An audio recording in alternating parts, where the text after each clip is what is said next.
This is the Inquisitive Minds Podcast.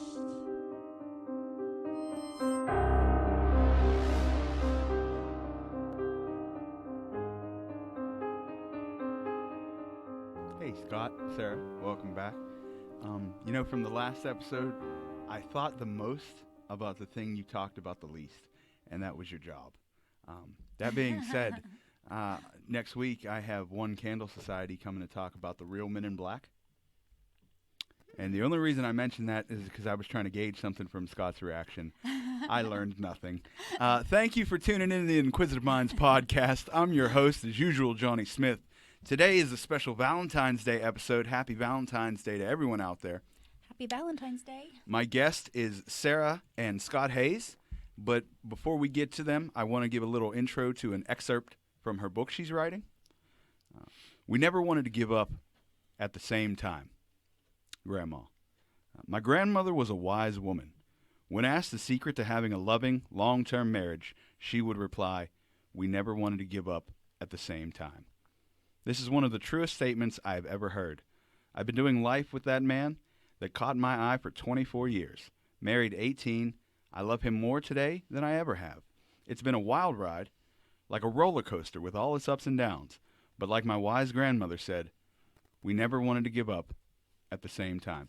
Scott and Sarah, welcome to the program. Thank you for having us. Yeah, so today is the Valentine's Day episode, and we are going to talk about the secrets to a lasting marriage. As we read there, been married for 18, Yep. Together for 24. Yep. Correct. Started young because you both only look about 24. Oh, well, thank you.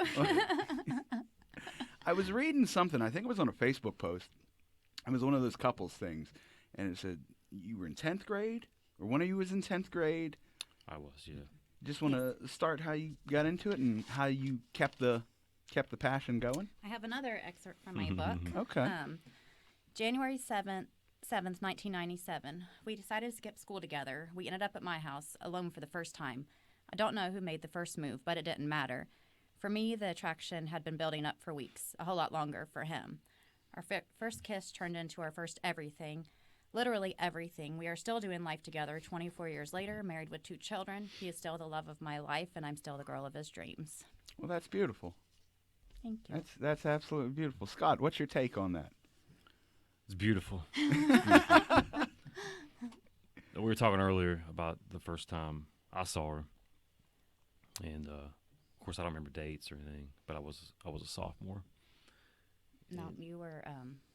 You would have been a freshman then. Because, Yeah, we did. Yeah. So it took a year, I guess. But so I saw her in gym class. I don't know why I was in her gym class. Probably because I was always in school suspension, so I was just getting put wherever they could put me. But I remember walking through gym class and seeing her up on the bleachers, and she was not the only one, but had her legs submerged in ice, some kind of. Oh yeah, I was taking athletic training class, and my coach, Coach Bailey, said that if we're making injured athletes put their feet in a bucket of ice, we had to know what it felt like. So we had to stick our leg for, I don't know, like 10 or 15 minutes, I don't remember, and a 5-gallon bucket full of ice. That's fair. It That's hurt very really fair. bad. But he saw me doing that. Yeah, of course. He saw my foot. No, the foot was submerged. Yeah, unless you had your sock off on the other foot. But I don't know. No, it's her face for sure. And at some point in music class later on, I had made the comment to, I don't remember what brought it up, but I'm sure we as guys were talking about girls, right? And maybe who the most attractive or hottest girl was in high school, and I threw her name out to a couple guys. There's probably 4 or 5 of us, but 2 that I remember, and those 2, I guess, at least, relayed that comment to her. Oh. That's just kind of how it. Okay, I didn't expect that. Yeah, I didn't know who he was because he was in 9th grade and I was a junior. And I was like, "Oh, who's Scott Hayes? Show me who he is." And they're like, "Oh, it's him right there." And I'm like, "Yeah, he'll be cute when he gets older." But I don't know. Then he got older, and he was cute as a kid too. But I was 16 or maybe 17 at that point, and Okay. he was like a little kid to me then. It was probably more impactful for those guys too, because I was not one to. I was quiet. I've always been pretty quiet. So if I spoke up and mentioned a girl, they're probably like, hey, there must be something to this. And Okay. like, So you triggered guys something. got together, and that was just it? It was off to the races from there? There was a couple things that occurred before that. We were hanging out for a couple weeks. He I knew that he liked me, and I wasn't playing hard to get or anything like that. I mean, I we can get into some of this later, but like my brain like is really broken, and I was like I was a mess by the time he got a hold of me. All due respect. Yes. Um, I hide it well. If you're gonna say something. no, like that. no. Serious question. Uh-huh. When you say your brain is broken, has it been like that since then, or like before that? Was it something that occurred, or something you were born with? It was something that occurred. Okay. I mean, let's see. Without going into too many details, the basis of my book is called Invisible Monsters, meaning there is a monster in my life, and somebody created that monster, and I don't know where it started, but essentially, my sisters and I were pretty severely abused for the first 16 years of my life, and it really messed me up in a sexual sense, because like I didn't have anybody to protect me. I was trying to protect my younger sisters. And then I went to a party when I was 17, and I was drinking, and I got raped, and I was just like, whatever. And I didn't go to parties anymore. I didn't drink anymore. But I was just like, yeah, that's what I'm here for, kind of thing. I was really, really screwed up in that sense. I'm sorry that you had to experience all that, first off. But I will say, you are an inspiration then, because without knowing that and like seeing what you guys do, and like you especially, that's phenomenal. And my hat's off to you. Well, thank you. Extremely sorry. I really appreciate that, and I'm good. I mean, I really am good for the most part, and I'm just I will say the PTSD diagnosis really, really helped me. And a lot of people think it's because my sister committed suicide. Me and my other sister, we survived. We found really good husbands, and she actually has 8 kids. She's getting ready to move back to the mainland. She's in Hawaii right now. Really excited. Oh, that's cool. Yeah, they're getting ready to move to Virginia, so we're really excited about that. But we both had wonderful men in our life that kind of like showed us that not all men are bad. That there are good people out there, and our baby sister, she never got that opportunity. Me and Scott got guardianship of her when she was 13, and we had different dads. So her dad, I'm going to go into all kinds of stuff. Her dad was in prison. My mom didn't need to have kids, and after my aunt had my little sister for a little while, my aunt couldn't keep her anymore. She took her back to my mom's house, and by then me and Scott were together for 2 years already. So we took her. So then we started raising her. She was 13. She had a lot of problems, like a lot of problems, obviously. But when she was 19, she was in a really bad place, really bad on drugs. Her nickname was Zanny Danny because she was like Xanax, like eating like Zanny bars, like they were candy. And she was stripping, which, is a telltale sign of, sexual abuse. I mean, it's pretty common. Most people that are strippers have been abused. And, of course, she had her father issues, too, so she had that in the mix. But she just couldn't handle it anymore. I'd say there was at least, like, 4 or 5 suicide attempts, and I wasn't surprised. Like, I lived a life of fear. If my phone rang and I was in the shower, I was like, oh my gosh, Danny's dead. Like, I was scared to death at all times. I knew she was going to die. And then she sat down in front of an oncoming train, and 15 years ago. So that's not what broke me. That everything from birth to that, like, it's not like everything was like all great and then she died. Everything was like really bad, which is why she died. There was a lot leading up to that. So, 2 things. First off, my sincerest condolences for that. And yesterday happened to be my brother who happened to take his own life a couple of years ago. Yesterday was his birthday. Oh, So, happy birthday, Mike. Sorry, happy man. birthday. Yeah, I don't mean to get emotional. That's tragic. I'm so sorry to hear that. But Well, so I'm broken. You Yeah. see, you get it. Yeah. My brain How is about- broken. they say be an interviewer, John. It's fun. Ask good questions. Okay. So, I don't know where to go from there. We You lost got your off- sister. But there's Valentine's Day. Scott, can you describe a little bit of the troubles? Because relationships aren't a smooth pathway all the time.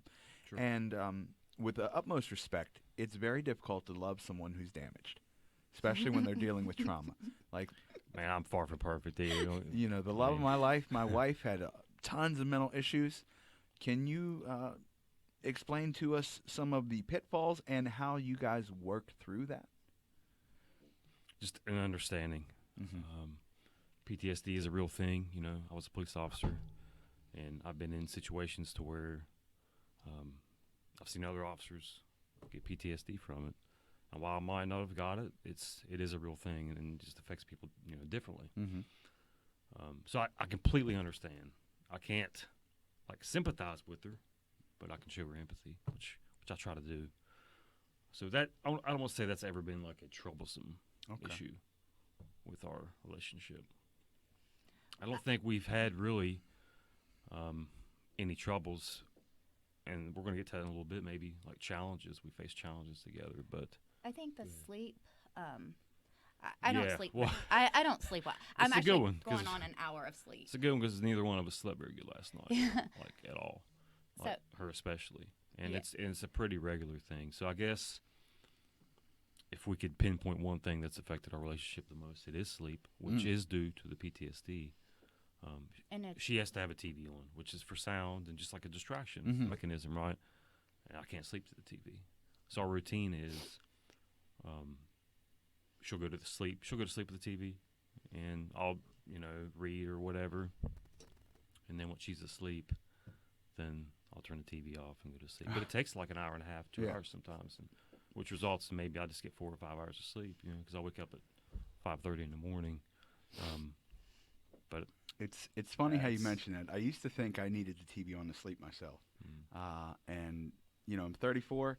It's the first time I've lived on my own. I moved out of my mother's house in with my wife and then brother, blah, blah, blah.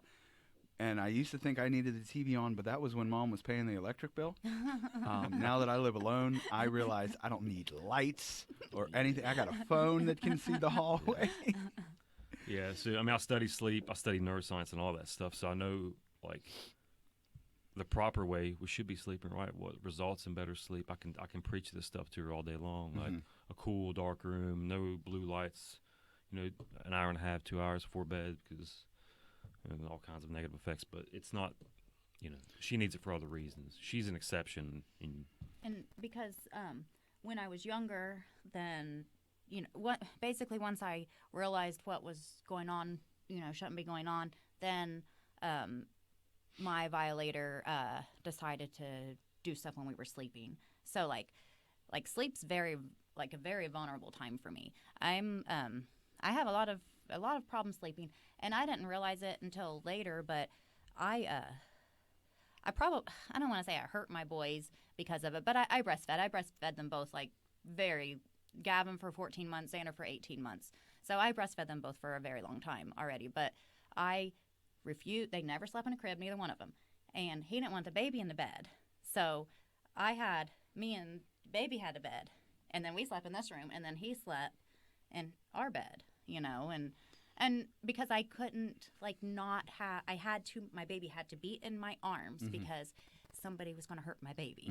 And I did it with both of them. I quit sleeping with Gavin when he was 5, and I was huge pregnant. I was on bed rest with Xander, and I had a cat sleeping on my chest, a cat sleeping below my giant pregnant belly, and then a big belly, and then a 5-year-old. And I'm like, I can't do this anymore. A comment and a question. Yes. The first one is, I don't know much about breastfeeding, but that doesn't seem like an extremely long time. I see people make jokes about 4-year-olds and 5-year-olds, but 18. I don't know. It can go on indefinitely. Yeah, it just doesn't But, seem I like mean, I'll like let a her crazy answer amount. The proper amount of time. Well, there is no proper amount of time. The most important time is the beginning, before the milk actually comes in the colostrum, and that's where they get all the, all the like immune system stuff, like all these like extra boosts. I guess I don't know. I don't really talk to many people, so I don't really know what's normal. I just know when I tell people how long I breastfed, they're like, "Oh my gosh, that's a long time." And my sister, with her 8 kids, collectively, I breastfed longer with 2 to compare to her 8, because she would, do a couple months and then. Okay. But mine never had formula or anything. They wouldn't drink it even if they. What I'm curious about, since you're obviously more knowledgeable with the sleep and everything, since you struggle with it, you've studied it. When you go on 1 hour of sleep and you're going to go about your day, and potentially have more struggles tonight, is there a point where you just crash? Is there something you can take that'll put you into a sleep, or because at some point you'll fall over? Yes. Yeah, and the issue with all of this is you become dependent on them, just like you would caffeine. The ones we use that I don't believe you would become dependent on, one's L-theanine, and that's a good nootropic as well. You can use that. I actually took it before this cup of coffee. It's a good cognitive enhancer, probably the best one. Now, say that again. A good cognitive enhancer. No. L-theanine. L-theanine. Yeah. L/theanine. He looked. You got a look in your eye like this kid's really stupid. Let me say it slow. Sometimes I'll talk fast. But that's probably the best one. Okay. And it's great for sleep and just cognitive performance too. And it'll lower some people get jittery, anxiety. Their anxiety levels go up when they drink caffeine, and it'll lower that. Oh, okay. Essentially, just totally diminish it. L-theanine's a really good one. You got ashwagandha, which it's an adaptogen, and what that means is it just regulates stress. Whatever kind of stress you have going on in your body, it's going to regulate it, and it lowers anxiety as well. So that's another one we take at night. GABA, of course, shuts down the prefrontal cortex.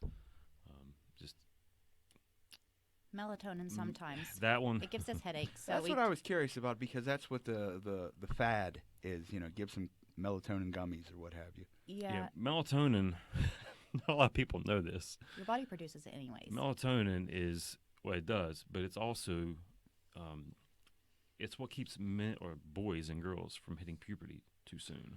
Oh, really? Yes. I had no idea. So you could be like stunting some. Well, I mean, yeah, you don't. It's not something you want to take every day. It's just not. Now I'll take it on Sundays going back into the work week. Yes. Just try to get a good night's sleep. Weird question. Will it help slow down watching your little baby grow up? If you feed him melatonin, is it gonna To the baby? As a 14-year-old, is it gonna slow down his progression of maturity, or they're getting plenty. postpone You it? don't need to give them any. They're getting a superdose already. I know a There's lot of no- great parents that love to give their kids melatonin Yeah. because it's bedtime. I just want to know, are they hurting their kids by doing this? The dose they give them is probably not going to make a difference It's very. pertaining to what they're already producing in their body. Okay. I don't know amounts. Most of them are 10 milligrams or something. I don't know the amounts that the kids are producing at, say, 12 or 13 Yeah, years You know, I old. took a handful of those gummies, and I just ate them for shits and giggles, and nothing happened to me. I will say, though, I throw another chemical that's a bit stronger in my body. That being said, I don't think I got to ask you guys this. What are your thoughts on marijuana use? I can't really talk about that. For the health benefits. I am very excited for the day that it becomes 100% legal. Okay. Okay. But Fair I enough. won't talk about it either because of his job. No, I respect that fully. I'm a stand-up comic. I detail cars. I do podcasts, and I drive Lyft. I have a fucking medical card. We are living in the future.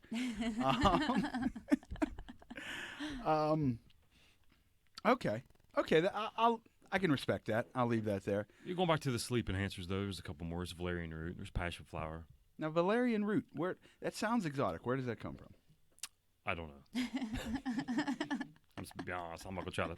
You know what? I know something I don't know. When I was younger, I was told the smartest person someone could ever say is, "I don't know," because at least you're being honest. I Like- try not to say it very often, but I mean, if I have to, I will. You know. No, that's fair enough. Better than I acting don't like you know. know the answer when you don't. Yeah. Better to say you So, don't know. so do these various things, do they actually help regulate your sleep, I guess? Yes, I try to alternate. Sometimes I try to stay away from chemicals as much as possible, but I take NyQuil sometimes. Like, I Okay. just really want a good night's sleep, and I'm going to take NyQuil at 6 o'clock. No, NyQuil's a and good sleep. Mhm. NyQuil puts you down. The ZQuil doesn't do it. I've tried that. Mhm. So, like, I guess I need all the, like, cold medicine. I don't know. I've never taken Why? the ZQuil because Uh-huh. I figured I don't have a headache now, but I'm going to take NyQuil just in case I get one later. Uh, It'll work it out. yeah. Um, Sleep's so important. If you're struggling with sleep, it's a great idea just to take whatever you can take to get one good night of sleep. I mean, up to 12 hours, especially for the immune system right now and everybody's scared of COVID. Sleep, if you can just get one night of good, solid sleep. If you got to take NyQuil or whatever it is. Now, is it good to take every day? No, because that's a chronic effect. It can have chronic impacts on your health, but it's an acute situation. You take it at one time for a good night's sleep. I'm not laughing at your advice. I just know I have a chronic issue myself. It's not something I advocate using every night. Certainly, like NyQuil or acetaminophen is just it's horrible for your body as far as it's a lot of reasons I won't get into. But yeah, vitamin D is really good. If you Okay. combine vitamin D with zinc, and magnesium, and B6, that's a good combination right there. You know, that's the same. I don't want to use the word rhetoric because I feel like that has a negative connotation, but I don't mean it that way. But the same type of rhetoric Joe Rogan's been talking about as far as like helping prevent coronavirus and getting sick. Just vitamin D, zinc, just a bunch of different vitamins. Yep. And you know what? This is a good segue because we'll get back to the relationship. But I'm very curious as far as like vitamins, when you take them, how effective are they with the absorption? Because I've heard stories that you just piss it out. It's a waste of money. Well, there's two different types of vitamins. You got water soluble and you got fat soluble. Mm-hmm. Water soluble is what you're talking about that you'll pee out. So Mhm. that's vitamin C and your B vitamins. Okay. That's your water soluble vitamins. The vitamin C, interestingly, I read a study. There's been a few of them used in not the U.S. because they can't make any money off vitamin C, but in other countries to reverse cancer. Oh, really? And we're talking 500,000 milligrams a day. which That's a has lot to of be- vitamin C. Has to be taken by an IV. Yeah. The biggest side effect was a headache. Really? Yeah, and they showed some reversal. Now, I have taken heavy doses of vitamin C. Not that heavy, No. obviously. I was doing my best to prevent scurvy, but I noticed one of the side effects was diarrhea. Yeah. And they can't tell me if they're not taking 500,000 milligrams. They're not. Maybe, but Whoop. you know, to be honest, like But that's- if you that's have a good- cancer and whatever issues, you're probably having diarrhea on a daily basis. So Yeah. it's Yeah. not something they would notice anyway. Oh, a but friend of mine, Marcus Cox, his wife, Nikki Cox, recently had her last chemo treatment a couple weeks ago. I just want to say congratulations to her. Oh, yay. Awesome. Shout out to her. Keep fighting. Keep going strong. That's awesome. So vitamin C, some good sources. Of course, citrus fruits. We've all heard of that, but one that I use is red pepper. Oh, Yeah, and I had no idea. Yeah, we have something called a vitamin C dependent enzyme, which you need to have at least 120 milligrams to activate that enzyme or to saturate it. And just for reference, a red pepper has 95 milligrams for just a half a cup. Mm. So right there, you're pretty close. Okay. But I also take 4,000 milligrams just in pill form. It's probably overkill, but it's something I've did for years. Do you have a daily vitamin regimen? Oh boy. Yeah, man, it would take this whole podcast to Okay. tell you what I take. But You can just list mine; it'd be easier. yeah, so vitamin C. I don't take You're vitamin gonna- C. No, but you're going to pee out what you don't use, Mhm. so don't be scared of that. And for B vitamins, one thing to mention with her, nutritional yeast contains all the B vitamins, and it's kind of like a cheese texture too. It's good It's on so good. eggs. I She love it. uses that a lot. Okay. I take I've never vitamin- heard of that. Yeah, it's Yeah. just like a powder. You can sprinkle it over your eggs. It kind of tastes like macaroni and cheese. Yeah, Oh, it's really? really good. Yeah. You Okay. can get on on Amazon like an organic, popcorn. like a pound of organic Hmm yeast for probably I don't know $8. But Yeah, it's pretty inexpensive. so that's the water soluble vitamins. And then we have fat soluble. All right, and absorption kind of matters there, and we'll talk about that. So we have vitamin A, we have vitamin D, vitamin E, and vitamin K. And they all compete for absorption. So it's important to know if you're going to take more of one, then you need to increase the other ones Mhm. as well. Start with vitamin A. I'll just give you what my sources. Okay. There's a lot of sources for each, but vitamin A for me would be eggs and sweet potatoes. I also take those in pill form. Or also take it in pill form. Vitamin D is sunlight, which, contrary to popular belief, you can get it in the winter. You just have to expose yourself a little bit longer to the So sunlight. it's a little bit more difficult in the winter as well. It is. People just need to man up and get out in the cold. A little bit. Go go out there and stand in the fucking cold, you pussies. Yeah. I took a cold shower for the last 5 years every morning. Whew, really? Yeah, took many cold dips in. That's how you get started. In lakes. Yeah, I haven't been sick, and I don't Scott, know. Last time it's probably 2010. Last time I was sick or had a fever. you're so much more intense than I am. Just like your normal day, it's like cold shower. Both of the boys do it too. Really? Yeah, I Xander don't. not maybe every day. I He think said Gavin he does ends it. I think Gavin. You does all it. seem so laid back for cold showers because that's a level of Like, intensity I in the can't morning. get the I'm not conditioner ready out of for my it. hair with cold water. Every That's morning. my excuse. Every morning I'm Me shivering. either. Yeah, and interestingly, we'll just dive into it a little bit. Cold showers activate something called brown adipose tissue. So we have brown fat and white fat. White fat's the fat that you think of. You can point. We You store. can point at me. It's all right. Did not I look get away from your eyes. But as toddlers, we have something called brown fat, and that's what keeps us warm. All right, so when you take a cold shower, and anytime you shiver, whatever you do that will invoke a shivering response will activate that brown fat and make white fat act like more brown fat. And brown fat burns white fat. Oh, So you see some benefits there. okay. But only that, cold showers, which for the immune system benefits, it increases white blood cells, is one. And there's a few others, but I don't want to spend too much time on that. So we're on vitamin D. I'll take that in pill form, and also cod liver oil is a good source. Vitamin E, I use spinach and almonds. Yeah, spinach and almonds would be my go-to for that. And then vitamin K would also be spinach, and there's a grass-fed butter you can get. There's a few different ones. We buy one called Kerry Gold. It's a good yellow butter from grass-fed cows. That has a lot of vitamin K2 in it. And for absorption, if you consume them with fats, you're going to be good to go because fat-soluble vitamins are stored in the liver and fat tissue. So just have them with a meal. Most every meal that you consume has some fats in it, unless you're just eating plain chicken and vegetables or whatever. But I didn't know that about cold showers. That's interesting. Like, I always want to, I get it in my mind every now and then. I'm like, yeah, I'm going to be more health conscious. I'm going to get in shape. I'm going to be extreme.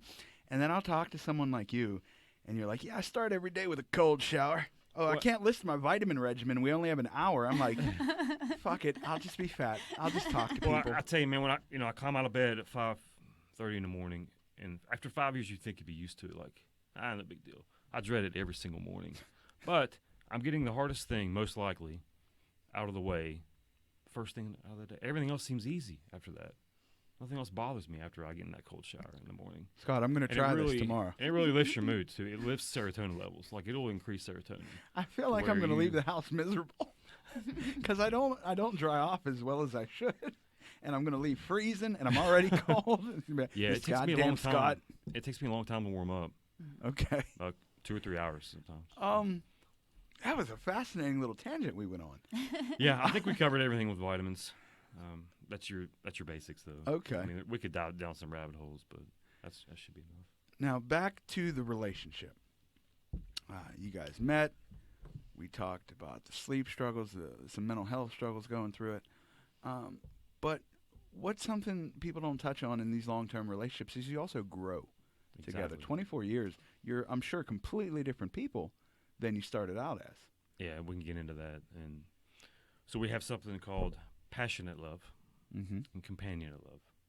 Now, passionate love, it typically lasts about 12 to 18 months. And then there needs to be a transition into what's called companionate love. And to kind of explain a little bit further, I'm going to describe a couple. One's a neuromodulator and one is a set of molecules. But dopamine, which we've all heard of probably, right? That's the pleasure molecule. But it's not the pleasure molecule. It's the anticipation molecule. It cannot bring satisfaction. It's just always giving us, it's always making us want more or getting us to some destination, okay? But satisfaction is in the present moment, which leads us to the here and now molecules. And those consist of serotonin, oxytocin, endorphins, and you'll like this one, endocannabinoids. Oh, those are dope. Yeah, that's the brain's version of marijuana. Okay. My Those brain are- got a lot of help with that. You might have vitamins and Yeah. push-ups and all this. I got something on you finally. That's right. I'm producing it too. I'm producing endocannabinoids. Totally legal. All right, so By the way, people. and not to interrupt you. I'm sorry to interrupt you. No, you're right I was ahead. thinking about this, and I'm not a big platform, but I want a sponsor that's some type of dispensary, some type of weed company. At this point, I understand the law, CBD company. Shout out to me. I will rep the shit out of your brand. Yeah. All right, so with the passionate love, when that comes to an end, like I said, around 12 to 18 months, people mistakenly think they're falling out of love. Mm-hmm. Think it's, oh, well, it must be over. Because they don't feel No, that yeah, anticipation, that yeah. fire no more. That Yeah. flutters. That's right. But that's not what it is. It's just a transition into that companion of love. And when you go from that dopaminergic, passionate love to the companion of love, it's like, well, animals do this. Animals that mate for life. Mm-hmm. They feed each other. They groom each other. They share personal chores. And they show levels of anxiety when they're separated from each other. But it's going from like the pursuit of love to the possession of it. That's so when. you're going into like a nurturing aspect. So of it's it. in relationships at that time, like when you'll see married couples that turn into the old ball and chain. I can't stand the misses because that passion's gone. Yeah. And they didn't look at their wife as a lifetime thing.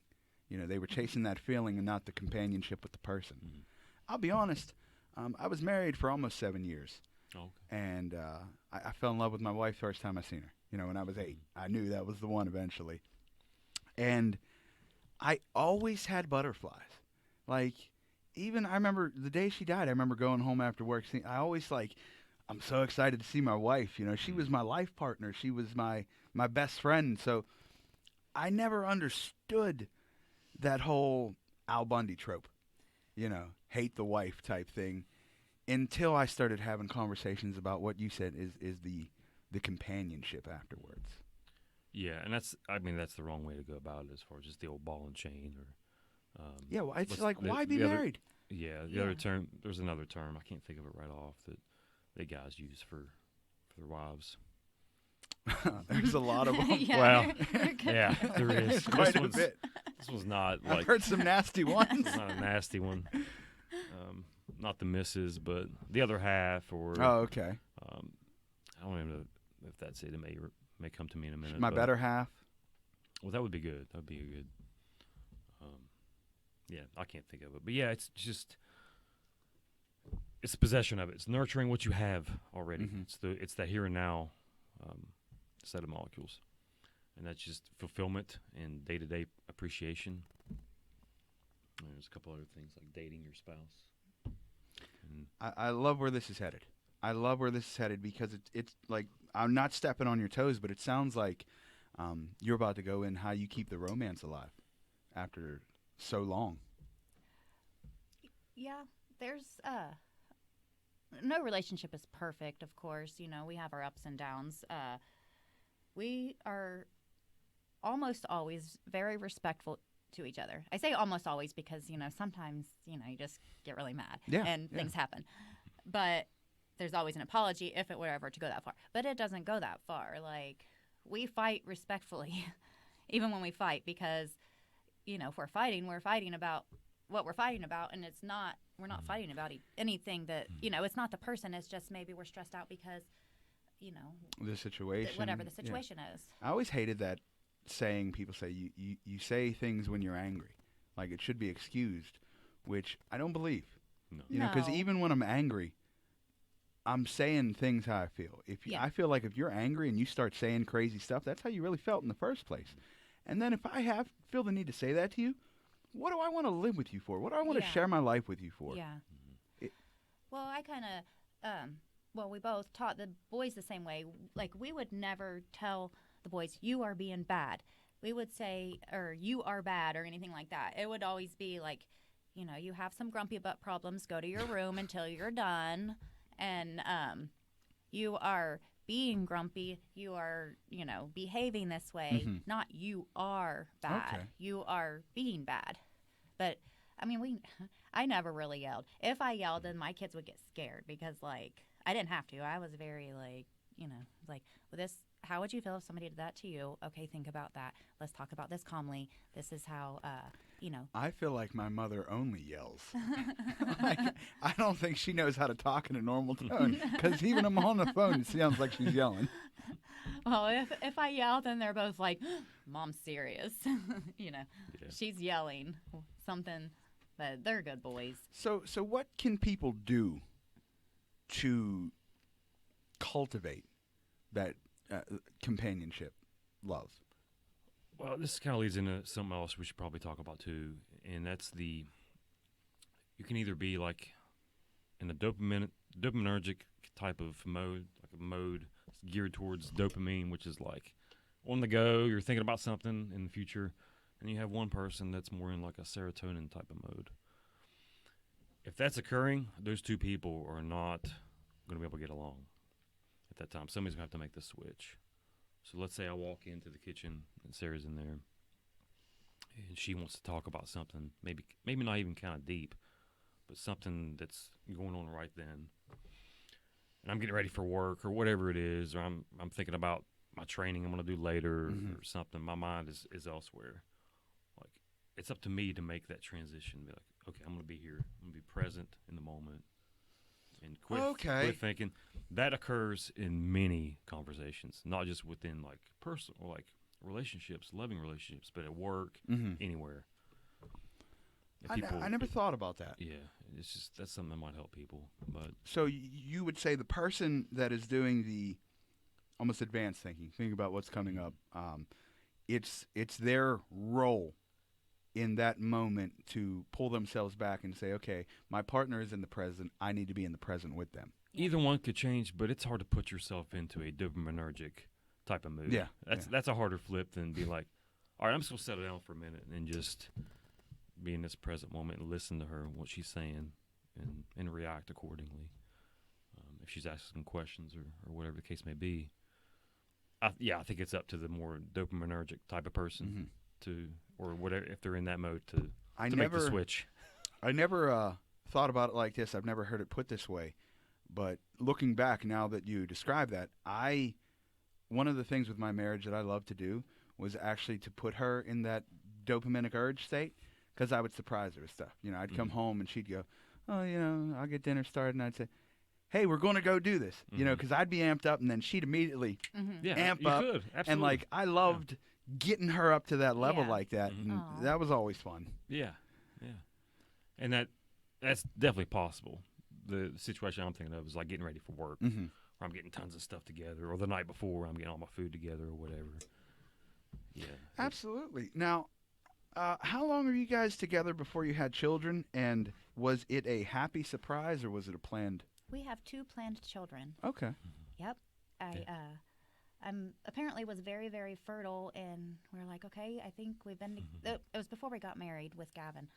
We got married when I was pregnant, but it's like, well, we've been together for 5 years. You know, we're gonna get married. We were engaged. Like, let's have a baby. So I got off birth control, and I swear I was pregnant like the very first, like right away. It took 2 months with Xander. Okay. And then I grew giant babies, like really, really giant babies out of my body. I gained 50. I weigh 100 pounds, and I gained 50 pounds. So I weighed 150 pounds. That's incredible. I know, and it was all belly. Wow. I was.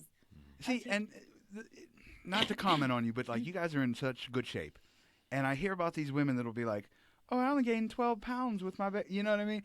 I had assumed that like you would have just had a little bump and a baby. I didn't. That's a lot of weight, especially. Everybody was like, "How do these little girls always have these big giant babies?" And I'm like, "Well, he looks little to me. Like I didn't think he was big, but then I started. I was like, he's so tiny, but he was. I'm not sure how familiar you are with like baby weights, but he was 8'15" and 22 inches. Okay. Gavin was. and I weigh 100 pounds. Yeah. So this is like my first baby.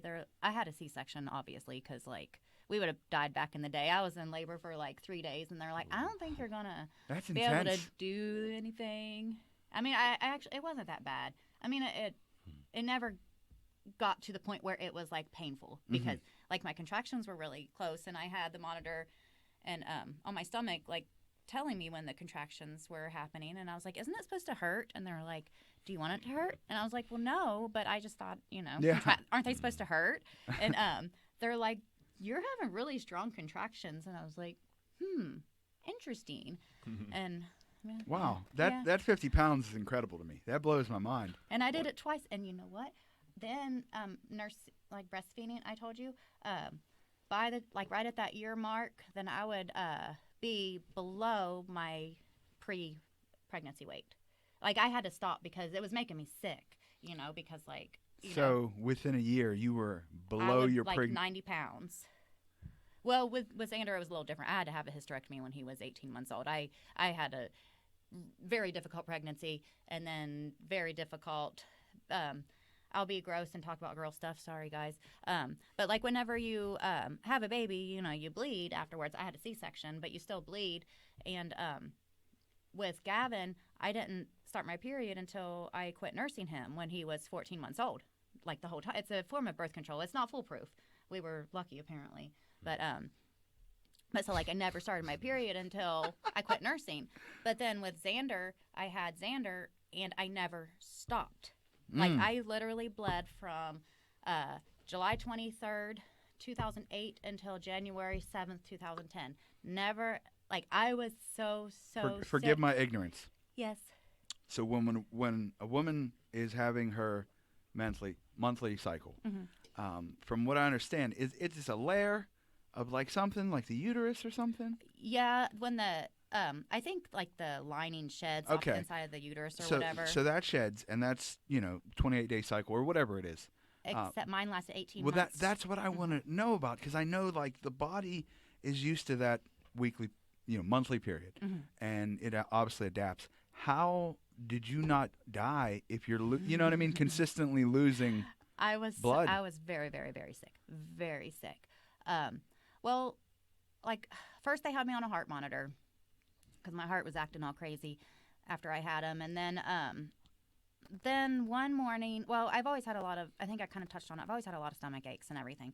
But like before it's like you're like, oh, something hurts. But then like Xander was really little, and I had a bad stomach ache, and then I started throwing up green slime, and I'm like, something's not right. You're not supposed to throw up green slime. I agree. So I'm not a doctor, but I agree. So I went to the emergency room, and I had passed kidney stones apparently, so now I'm like, I've done that before. I know that feeling. So that's why I don't take vitamin C, actually, because I have had kidney stones. But it just kind of got me thinking. I'm like, wait a minute. Like, I was hurting. That was my kidney. Like, there's actually like organs in there, and like, so when something hurts, it's there's something in there that's hurting. So it kind of like made me think a little bit differently. But then I think he was like 3 months old then or something, and then it just kind of progressed from there. So then I went to a surgeon. They checked me. They checked in the back, and they found a mass. The mass was my uterus. Oh. So my uterus was just in the way wrong place, and I think because Gavin was so big, then he trashed my baby house when Xander moved in. Then it was like already in the wrong place. I don't mean to laugh. Gavin, well, he stretched It's it a out. house party. He crashed it. He did. He was just like, and then so then when Xander moved in, then like. I mean, I started contracting at 15 weeks. When Xander moved in. I love it. Xander moved in. It was already trashed. So, yeah. But yeah, so. It was a slumlord who rents this place out. But just, I was really closely monitored. They put, I found out that I can't take pain pills. I didn't really know. I mean, I had them like, just like maybe 1 or 2 for like a thing here and there, but like I'd never been prescribed to them, like refills and all that stuff. And apparently I can't take that stuff either because I started taking Lortabs, and because I'm so small and because I'm not used to it, then like it lowered my oxygen level, I guess, as a side effect. So like I was scared to hold my baby. Like I'm like, I can't, like I was not like a high feeling, but like I felt like I was going to pass out at all times. And then I was completely covered in bruises. One time I went to the doctor. They're like, "Does your husband beat you?" And I'm like, "No, that's why look at me." I mean, it looked like, somebody beat the crap out of me. And I'm like, "No, that's why." But it took a while. I had my hysterectomy when he was 18 months old. And then I had to go in a year later and get my right ovary removed. So now all I have is my left ovary. Okay. And holding on to it as long as possible, just because I don't want to go through menopause too early. But Okay. we'll see Now that's okay. So the other ovary, if it got it removed, it would start menopause. yes, because I still ovulate. Like I still Okay. have a monthly cycle. Just I don't. My body does the hormone thing that it's supposed to do, but I just don't have Okay. I don't have Fair enough. the other thing. Okay. Yeah, nothing wrong with that. Now, we obviously, I love having you guys here. We're starting to run low on time, but I do want to ask you, when a child comes into a relationship, that obviously changes the dynamic a little bit. Now, it's different for everybody, obviously, especially if you want a child and you're in a loving relationship. But what adjustments did you have to make with each other for your relationship? Because adding that new child. Well, we quit sleeping together. I mean, sleeping in the same room because, like I said, my sleep stuff's all messed up, and I had to sleep with my baby. Like I couldn't leave my baby in another room. So that. That and just less time in general. Not only that, but then I had to start working 3 jobs. Right, so I'm working full time during the day, and then I was a bouncer at night, and then I had like 2 bouncing jobs, and then worked full time through the day, and so time was pretty scarce. We never and money would. was scarce as well. We never did daycare or anything like that. What would you say your strongest, would you give it up to proper communication? Like, what would you say helps you guys get through those times when it's rocky like that? Like financial issues, or just time? No, just like you're not seeing each other much. You're not sleeping in the same bed. Is it just open communication with each other, reassurance? What keeps you together? I guess it's a shared goal of raising a child. The way. I mean, it's it's not ideal raising a child with, I guess, limited money, and I mean, it was never like that bad, but there were some things we couldn't do. But I guess just the shared goal of raising a child. Okay. Like in the end goal of being You can never great spoil person, a child with love, and we're both very firm believers. We would never let our,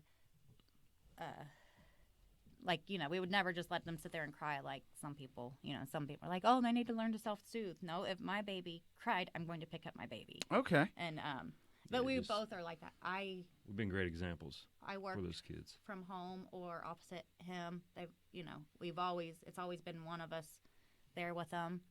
And as far as like not picking a kid up when it's just for maybe the young parents out there. What do they call that? They have a name for that, like letting the kid cry it out, but I don't remember what the the actual the term is. self-soothing. I mean, so they know how to soothe themselves, so they can. Okay. But that is not the right way to go about it. You're teaching that kid that your time with them is dependent upon their behavior, right? Your love is dependent upon their behavior. So if you say, if they're throwing a temper tantrum or whatever, go take a time out. Go stay in the corner, whatever the case, whatever the punishment may be. And I'm not saying we've never did this, but we certainly picked the kid up when they got hurt. We comforted the boys when they got hurt. It was never just man up or whatever. But when you're sending that kid off and they're upset, you're telling that kid, well, for one, like the kid's thinking, here's a time where I'm upset. I need my parents the most, and they're sending me away. All right, it's true. This stuff is getting ingrained in our brain. Our brain has a lot of plasticity up until 8 years old. We're programmed up until 8 years old. Most of the programming is done up until that point, lasts through adulthood. Okay. So yeah, you're telling that kid that, like, all right, if you act okay, you can be around me, but only if you act okay, right? But if you're vulnerable, if you're suffering, I can't deal with that. There's a lot we could go into, but yeah, just the young parents out there, don't think that you like making your kid tough or like letting your kid cry it out is gonna make them tough or whatever. Like It's gonna make them feel like yeah, you're not there for them. touch That's all. and touch is super important. We can get into this a little bit with relationships too, but like the more physical contact that a child has with its mother, the better adult they're going to be in general. Okay. Like, the better off they're going to be emotionally, and behaviorally too. But Would you say even that's with- why a two-parent system is actually plays a key role? Because a lot of times with these single parents, they don't have the time or opportunity to spend with their children one-on-one. sure. Okay. You know what? Let's just jump into that with as far as touch and the relationship. We talked about this a little bit off air. Have at it. I like All the right. way you described it before. I'll let you just All right. So freely go. we'll go a couple of different ways because there's a couple things that I want to get out here to men in general, and that's first is pornography. All right. I'm not saying I've never used it in the past. I think every man has probably used it, but pornography rewires the brain. You used to have to work for it too. You're fucking spoiled now, by the way. Yeah. I remember and that's a having to big work issue. for And this it. is what I've talked to my boys about. Back in the day, it was a magazine Mm-hmm. that we had to go searching. I was describing how we did it. Like there was a magazine shredding company, and you could go like dig through, you could dig through the dumpsters and find some that weren't like shredded all We the found way. a nipple. We're Yeah. in there, boy. My buddies I was teenagers with, if they're listening to this, they know exactly where it was. But so you'd find a magazine, right, and like that was it. Mm-hmm. And then the internet came about. But yeah, the transition has been, or the advancement has just been unreal. And our brains are not wired to handle that kind of stimulation. Okay. You think like even 200 years ago, we might be walking down our village, right, or street, and see 1 to 2 attractive women a day. By the end of the day, like how many women did I see that were I was attracted to? 1 to 2. Yeah. That's what our brains are meant to handle. Like, it's not like our genes have So evolved the last 200 Instagram years. is screwing us all up. Yeah, so it's Oh. overstimulation. That's why I post So- socks on Instagram, because I don't want to mess anybody up. So now what can guys do? Right? They can go search any woman Anything. doing anything Anything. within seconds at their fingertips for I don't hours. know. I don't for know what I did hours. to my algorithm, Scott. But the suggested videos I'm seeing are like more graphic than I ever wanted to see. Well, It was that's the it's issue, man. ridiculous, man. And that's where something called sexual satiety comes in. All right. So with the magazine, you can equate this to an all-you-can-eat buffet. Okay. You think of Chinese? Seriously. And this comes into diet. This will help people with trying to diet and to lose weight too. If you go to a Chinese buffet, pick 3 things that you're going to eat and only eat those things. Okay. Because if you go eating 20, 30 things, you're going to be able to eat 3 to 4 times the amount of calories. You know how you eat a steak or something, you eat your potatoes, Mm-hmm. you're full, you're like, oh, then dessert, you look at it, you're like, I can do that. Yeah. Like you get like, it's different satiety signals. You have different receptors. Mhm. Okay. The same thing can be said with sexual satiety. It's online pornography is an all-you-can-eat buffet. All right.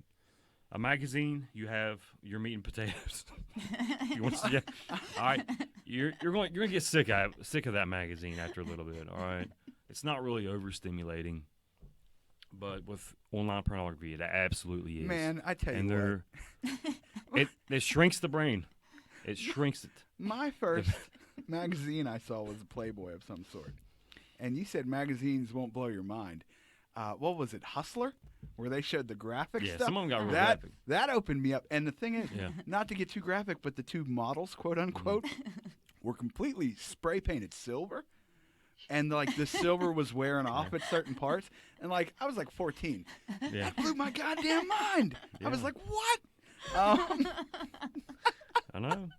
But It actually degrades the prefrontal cortex. okay. All right. And that part of the brain is responsible for morality, for willpower, and impulse control. So there it just leads to further issues. So if you're just looking at online pornography and yet you have the willpower to abstain from going outside your relationship with another woman or another man, whatever, that's degrading that.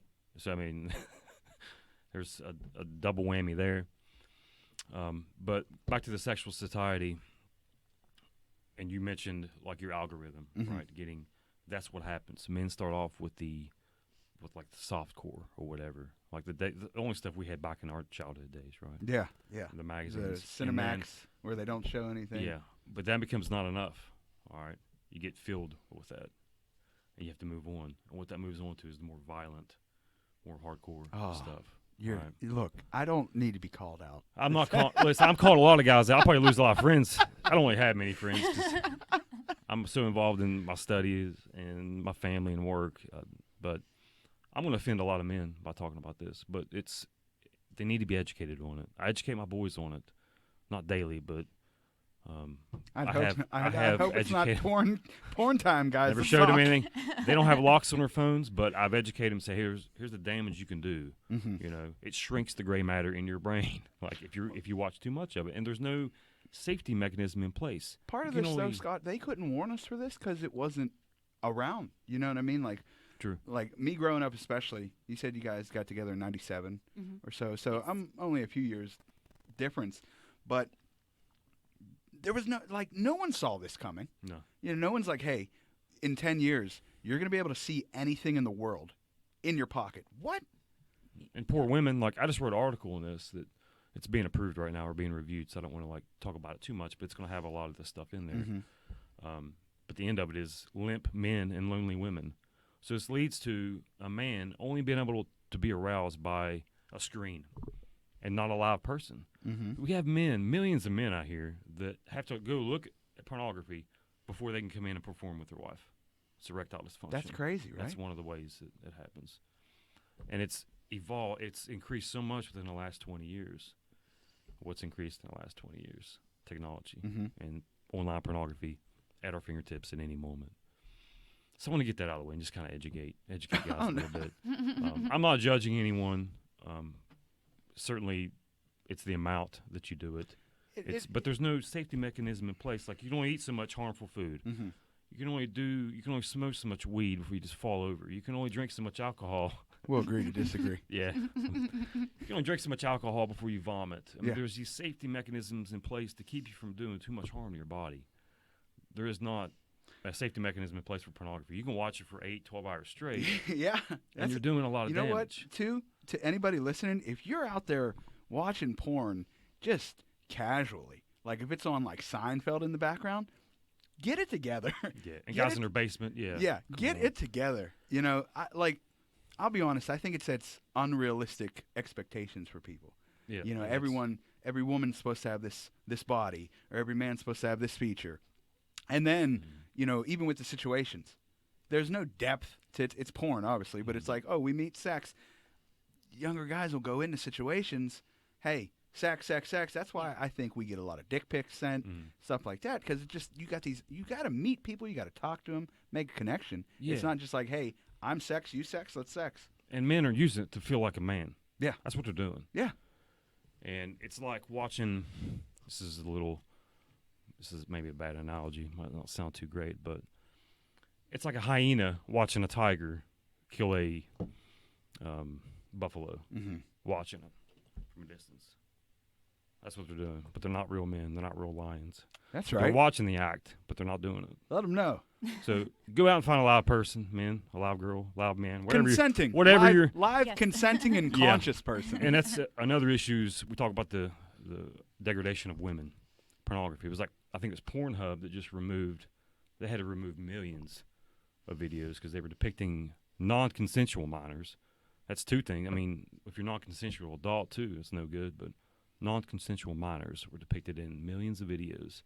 So Guys, like, you're watching Pornhub, then were they actual minors or like actors actual, no, they were perceived as minors. they were minors. Yeah, they do that. They do that shit too, where they, daddies? yeah, they're actually 18, but I guess they're saying they're But they 12, had actual 13 to appease those sick fucks. underage people out there. I didn't. But yeah, know these that. were actually underage. Now girls. I don't know. I don't use Pornhub specifically.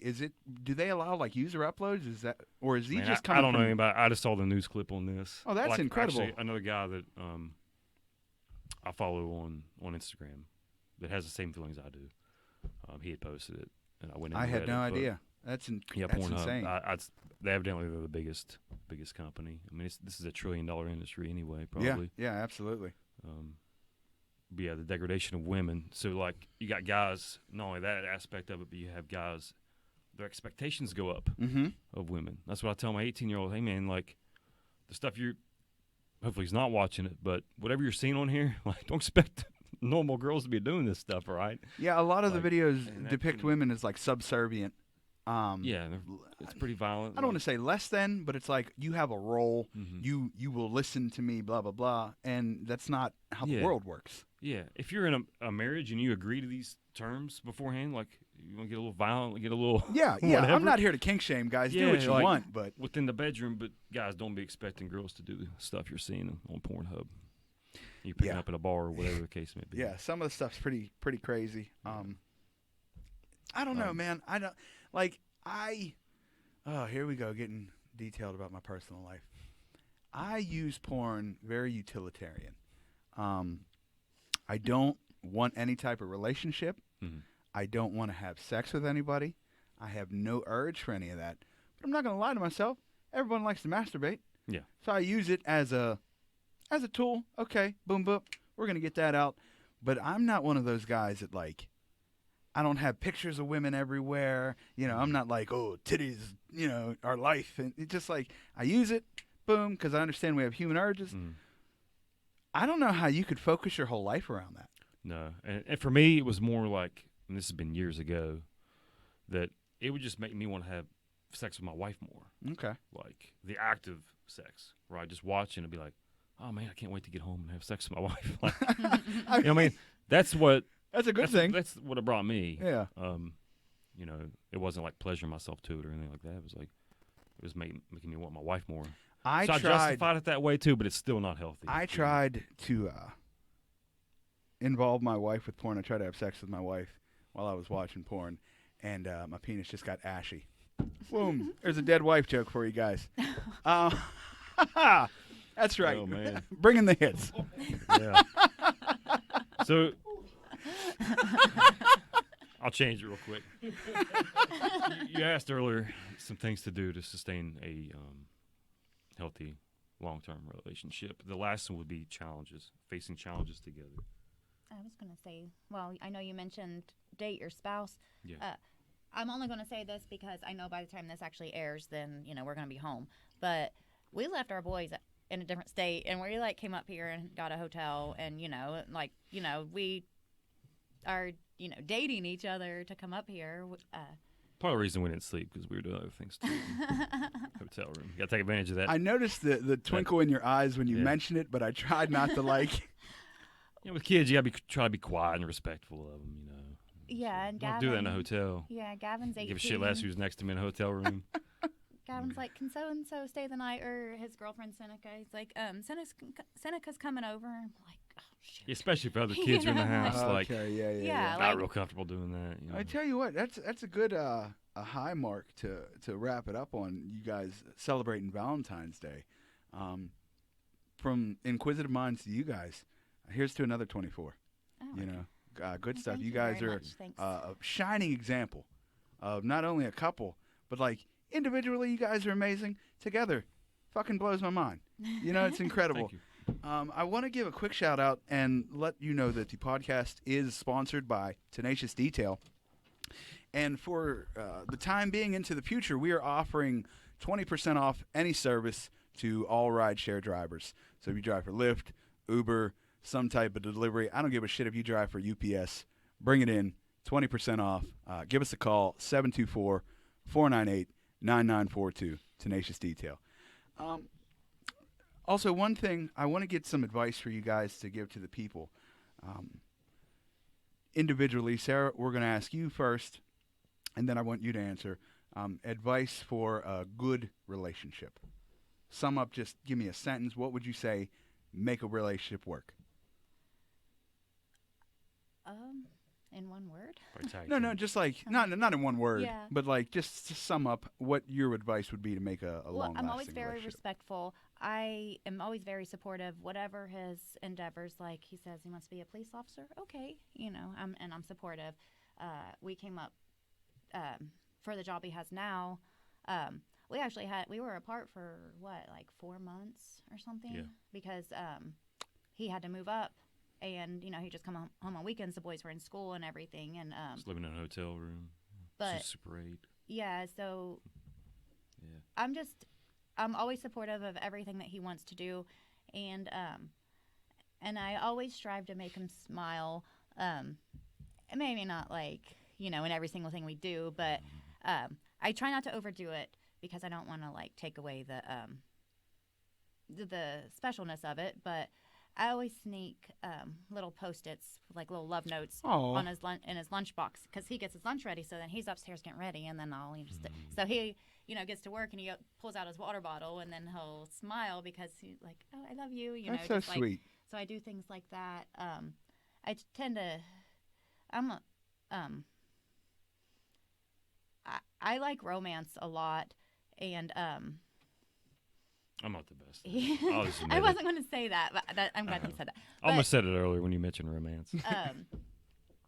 But like, so I'm always trying to do like just stupid things. Like for Valentine's Day a couple years ago, I think I counted. I had like 70 some hearts, and I wrote like, you know, like kind of what are those the sweet hearts that have the little Okay. messages or whatever. Yeah. I had like pink and red and all these different colors, and I decorated his entire car. Oh. So when he went, I watched him out the window, and whenever he, I watched him go out to the car, and then he like looked, and he's like look and seeing his entire car covered in hearts, and he drove to work like that. Aw. Had to go through security gate, you know, the police officers and all that stuff. They're like, oh, Valentine's Day, and I do stuff like that all the time. Well, that's beautiful. Advice for a long-lasting relationship. Yeah, it's similar. Encouragement. That's something I try to do with her all the time too, especially with her book. Like, hey, you know, not just like telling her to write every day, but she left it alone for a while. I was like, hey, you know, you start writing in that book again. Pick up that book. It's going to do well, you know. So there's daily encouragement, appreciation. I know I don't do enough of it, and probably no couple has enough of it within a relationship. But if I come home and the house is clean, like, hey, you did a good job cleaning the house today, or something, you know, like it looks good, or like, No, or you're beautiful, like, but you can't wear it out though. Like if I tell her she's beautiful every day, it's not going to mean anything, right? But then sometimes I'm walking through Walmart and he doesn't even know where I am, this and is then I awesome. get a little text. How does it feel to know that you're the most beautiful girl in any room that you walk into, or something? Well, This was a couple years ago, but Yeah, And and I'm, that I'm was, in Walmart. There's a lot of people in here, so and that's I'm different. prettier than all of them. No, I'm just That's joking. different than what I was thinking. But this is something that happens all the time, and I love it. Not all the time, but it's happened probably a good 5 or 6 times. So that's not all the time at all. But anyway, we'll be walking through the store. We'll get separated in the store, and I'll go, say, from the clothing section back to the shoe section, right? And I'm not looking for her, but this attractive girl will catch because I'm a man, right? I notice attractive women. It's not like my wife's the only attractive woman on earth. Like, come on. She knows other guys are attractive. If she told me I was the only attractive guy on earth, I'd be like, that's not a compliment, because then I'd just be like, your brain's messed up. You get, you know. But anyway, a girl will catch my eye, and I look over, I'm like, damn, who's man? And it's my wife. It's her. It happens all the time. Not all the time, but like, it happens in a way that it doesn't happen with other girls. You that guys, makes sense. Like, I'm like, damn, who is that? you guys have not And, only brought a smile to my face like, today, but you it's have her, warmed like- my heart. That Like happened at both of Walmart you. the other day, coming out of the bathroom. We were coming out of the bathroom at the same time, and I was like, damn. It's pretty rare to see a good-looking girl at Walmart anyway, but she walking out of the bathroom, I was like, Yeah, I think I And it actually was- it like was was her. dressed that way. It didn't Yeah. look like I belonged at Walmart because normally I'm like So- leggings and sweatshirts and ponytail. it's I love it when that happens. You know? I tell you what, Scott, you are you're a great dude. Okay, Thank you. Very nice. Like So are you you. know what I mean to talk to, but like even kind of being on friendly terms with you, you give off this vibe as like, you know, like alpha male type, manly man, you know, strong, silent type. But then you tell me these stories, and you just make my heart smile because that's so fucking beautiful. Like, Thank you, man. I I lo- love it too, and it's brings me great joy. Brings me butterflies, like you were talking about. But just ended up face challenges together. We faced a lot of challenges that can never be replaced. If me and her were to separate and get with someone else, there's nothing we could ever do. Like we faced a ton together. Grief, financial struggles, which we are totally out of now, which is awesome. Yeah. 6 figures a year. That was my goal, and we're Nice. there. Next to 7 figures. So we came through all this together, and that was a big encouragement on her part. You know, I set out for a certain goal, and she was behind me 100%. You know, I had to live 4 months away from the house, and I'm just like, and well, she- we just won't pay our mortgage. yeah, we, whatever. we sacrificed some didn't. things. Yeah, We, like had to yeah, pay for I mean, hotel room. You know, We really screwed ourselves, but now he makes over $100,000 a year, and we're like, only I the don't even beginning. know how much money we have in the bank. I'm just like, I need this, and he's like, okay. Like Yeah, normally, just- I'm like, okay, well, we need this, so I can't pay this bill, or like, I'm like, just don't even pay attention to it anymore. You know? I understand. And we came through all that together, and that's divorce is the number one reason is financial issues. Yeah. So we've overcome a lot together, and the challenges we face. we're still thrifty though. Yeah, we're not stupid with money, but we face challenges every day with training too. You know, All right. Well, just face challenges together, couples. well, thank you so much, both of you. I believe you had an announcement to make. Yes, this is well, our boys aren't here because they didn't want to come, but Xander's last movie, if you guys remember from the last time, my 12-year-old actor, Xander was in Midnight, which is now available on, it's Burning Ball Productions. It's available for DVD on Amazon. But then Godson was just released. It is actually on Amazon Prime. Me and Xander are both in that. We watched it the other day. Congrats. Thank you. We got to work with some really cool people. Actually, a lot of the same people, but that were in both movies. But yeah, we just we're really excited. I just love acting. I didn't even know that I loved it until Xander was like, "Hey, let's do this." And I'm like, "Okay, cool." She's But- really good at it. Natural. Well, thank you. You're welcome. And I can't really talk about it yet, but Xander Like also you're oozing sweetness. Xander has a commercial, actually a big name cereal brand commercial. I can't say the name yet because it's not been released, but it's his first paying gig, and he's super excited about it. And it should be playing on the air the end of February, and it's one of the, well, I looked up, actually, this cereal brand started in 1895, so it's one of like the old Holy shit. ones. Okay. So, I mean, I just can't say, we signed Yeah. a non-disclosure. I'm not going to mess stuff up right now. Well, But guys, big things coming from the Hayes family. I'm sure more things coming out after that. A book. Just pay attention. They're big on the rise. I will say, make sure you guys go check out What in the History. My other podcast with Dan Brady, and coming soon, Murderous States of Mind, where we discuss serial killers from all across the country. Make sure you check that out. Make sure you like, share, and subscribe. Anything else before we head out of here, guys? Thanks for having us, yeah, Johnny. just thank Hey, It's been you. a pleasure. Thanks for coming on. Always a blast. We really yes. appreciate it. Peace and love, everybody.